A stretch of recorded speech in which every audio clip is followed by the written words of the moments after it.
listeners. Today we will talk about a fun and entertaining topic. Today we will tell you about the Dutch colony. First, I, Anna Paz, will start talking about the architecture of the colonies that was instilled mostly by the Spanish settlers of that time. After featuring two-story houses that were symmetrical and designed as well as using a Dutch door, which was a upper half that opens while the lower half remains closed. The houses were mostly built of brick or stone, and this is why the most Dutch colonial houses were not made of wood. But did you know what stands out most about the style of the Dutch colonies was their way of building the roofs of the houses, which was basically a sloped roof that is steeper at the bottom and then bends to a more gradual slope near the top, which gave it a layered appearance. For these roofs, the Dutch colonial revival architecture stood out more. Now, I will tell you about the legends of the Dutch. That is an interesting topic. Okay, the Black Legend of the 16th century is one of the best known legends of these times. It tells about historical falsehood in order to discredit the Spanish crown for economic, political interest and promote Hispanic phobic. Also, the reason why it was done, this legend was to show how cruel the Spanish soldiers could be with the people of the towns they conquered. That's so sad, really. Okay, and now other topic is that during the Dutch colony, two types of governments were realized: republic and monarchy. Hello everyone, my name is Juliana and I'm going to talk about art and paintings.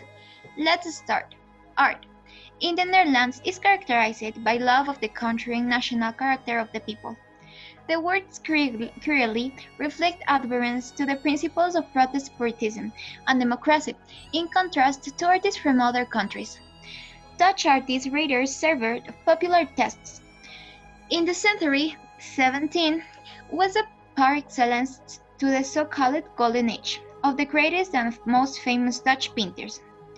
This period coincides with the Baroque in the rest of the European, but with very popular characteristics in the Netherlands. There was a story, paintings of portraits, but the period is more notable for a wide variety of the other genres, divided into more special categories, such as the scenes of patient life, landscapes, mountains, townscapes, or with animal scenescapes, flower and still life of various kinds. Paintings.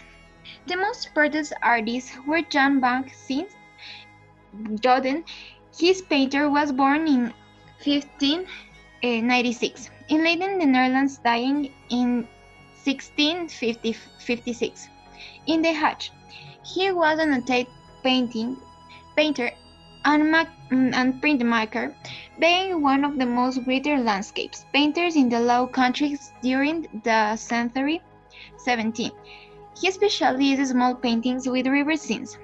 Like winter scenes, it is various shades such as yellow and blue. It is located in the Halo Museum. And the other one is the Storm of Sea. It is work made in blue on yellow stones. Is in the Museum Memoria Joven, San Francisco. I am Maria Emilia, so I am going to talk about this.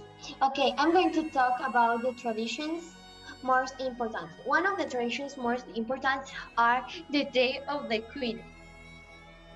To begin with this, have to say that it's no longer called that. After the ascent to the throne of the new monarch, it is now called the King's Day.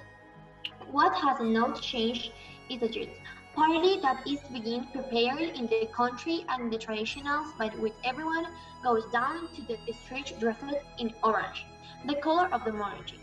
It began to be celebrated on August 31, with the access to the throne of daughter Juliana, it was posed to April 30. Today is a celebration that celebrates on April 27. Okay, dances. Traditional Dutch dances are danced by country people, and with every particular, this is so beautiful. The clothes where they close shoes to go clothes, and at the same time, this was like the place chosen the celebration. Actually, most of the popular dances of Holland are on Scottish origin. The most important dances are Stotscher, is Dutch's future. Offers are more typical of the fishing ports along the North Sea coast and are heavily influenced by the dance of this dance. Okay, right now I'm going to say the Dutch gastronomy. The Netherlands has a very liberally and cosmopolitan society, and due to its history, it has a number of influences from various countries, making a perfect place to try all kids and cuisines.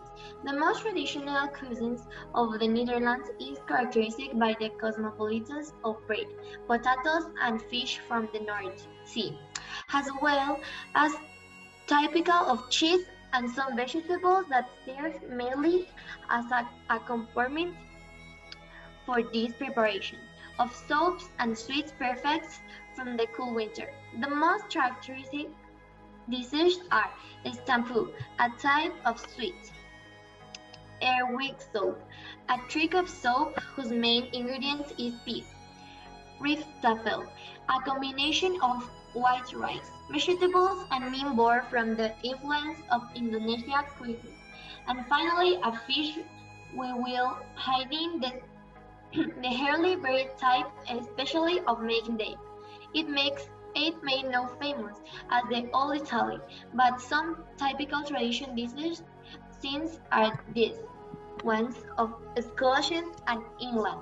Thank you very much for listening to us, and do not forget to subscribe to our channel to know more about the history of our world. Bye!